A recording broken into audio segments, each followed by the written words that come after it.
Patrick a un sacré défi demain contre Troyes, premier de Ligue 2, meilleure attaque, meilleure défense. Comment, avec ton groupe qui a pu avoir une semaine de récupération, tu as préparé cette rencontre? Oui, c'est un très beau défi. Je crois qu'ils sont premiers de partout, même sur les tirs cadrés. Je pense qu'ils tournent à 2,38 par match. Ils sont ces 4 dernières victoires, donc c'est très bien, c'est un gros défi, mais voilà, je le dis souvent, c'est bien préparé.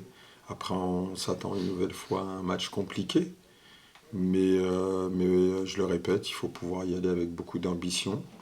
Et puis, je leur ai dit souvent aussi par rapport à cette équipe qui collectivement est très intéressante, en plus avec de fortes individualités, dès qu'on aura la possibilité d'avoir un temps d'avance, il va falloir le garder. Il tombe bien finalement ce défi, comme vous dites, parce que le Mans FC sur la dernière rencontre a bien enchaîné, a montré vraiment des choses prometteuses contre Clermont, donc c'est presque le bon timing, j'ai envie de dire, pour un vrai test, non? Oui, mais après les matchs, il faut les prendre comme ils viennent. Le calendrier, on a décidé ainsi. Aujourd'hui, c'est 3. Dans 15 jours, ce sera Saint-Étienne. Donc voilà, il y a pas de souci par rapport à ça. Je pense que il faut pouvoir le jouer avec beaucoup de plaisir, beaucoup de confiance, beaucoup de détermination.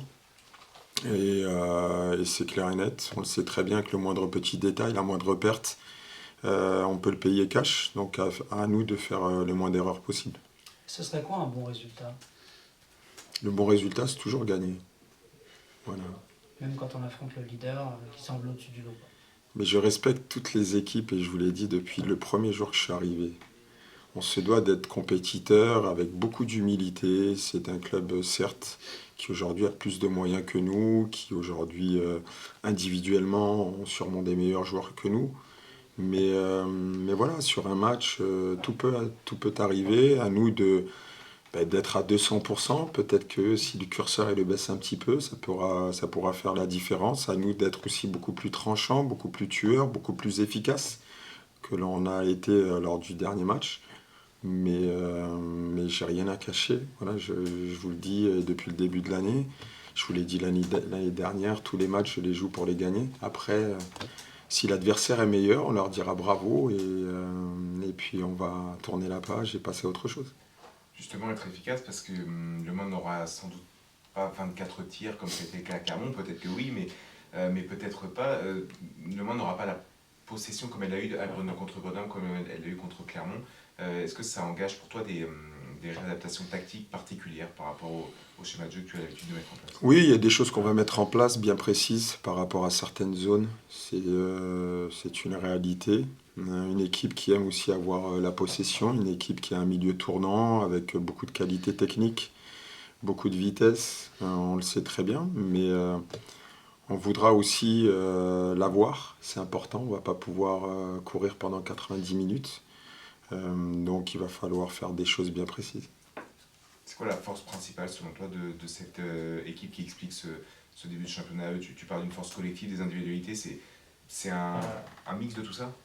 Oui, c'est un mix de tout ça. C'est une équipe qui a été très bien construite, qui travaille très bien depuis la fin de l'année dernière, où je trouve qu'ils font des choses très cohérentes. Après, s'ils ont fait 2,38 points de moyenne par match, c'est qu'ils le méritent. Là, sur les derniers résultats, c'est un rouleau compresseur. Donc voilà, à nous d'essayer de faire des choses bien précises pour pouvoir les contrer, pour pouvoir aujourd'hui avoir un résultat positif en notre faveur. Au niveau de ton groupe, Anthony Riblin qui avait une pas très grave, une petite lésion, je Oui, non, crois. c'était ça. Moi, j'ai un groupe de 21 cet après-midi. Il y a Erwan qui sera absent sur une séance de travail devant le but. Il a ressenti une petite gêne derrière la cuisse. Je vous l'ai dit, c'est des choses voilà, malheureusement qui va nous arriver par rapport à Erwan. Il a passé une écho, il n'a rien du tout, c'est rien de particulier. Mais c'est vrai que demain, c'est beaucoup trop juste par rapport à demain. Donc il sera absent malheureusement. Il y aura aussi un ou deux joueurs voilà, où il y a des petites interrogations. Donc on va attendre l'entraînement d'aujourd'hui pour faire le point. juste par rapport à Taylor Logwambo, qui n'a pas été beaucoup dans le groupe depuis le début de saison. C'est un pépin physique, c'est souvent marqué comme choix dans ton groupe, c'est unique. Oui, Taylor, on a eu une discussion ensemble, il sait ce que je pense, on s'est dit les choses sans aucun problème. Taylor n'est pas mis au placard, sauf, voilà, j'attends énormément de Taylor. Et puis, faut que lui me donne aujourd'hui les billes pour pas, pour pas me donner la possibilité de pas le prendre, excusez-moi. Et donc on s'est dit certaines choses, ça restera entre nous, mais à lui de faire le nécessaire et puis il n'y aura aucun souci. Je pense qu'on aura aussi besoin de lui, la saison est très longue. Après, à lui de changer certaines choses. La discussion que vous avez eue a fait évoluer la situation, je pense. Oui, je pense. Je pense sincèrement, ils savent tous que mon bureau est tout le temps ouvert. On a eu une très bonne discussion. J'ai vu aussi cette semaine certaines choses qui m'ont plu aussi. Donc, vous savez, moi, je suis jamais fermé à rien du tout. Et si aujourd'hui, je vous le répète, un garçon me donne la possibilité, me donne les garanties de pouvoir gagner des matchs, j'ai aucun problème avec ça. Et ce qui m'intéresse aujourd'hui, c'est le Mans FC et de pouvoir faire progresser le Mans FC. Donc, il n'y a pas de problème par rapport à ça. Après vous, à ce micro, ce sera Milan Robin. Milan, il est à peu près à 50% de temps de jeu cette saison. Vous lui demandez quoi exactement à Milan? C'est quoi le rôle que vous voulez le voir avoir sur le terrain?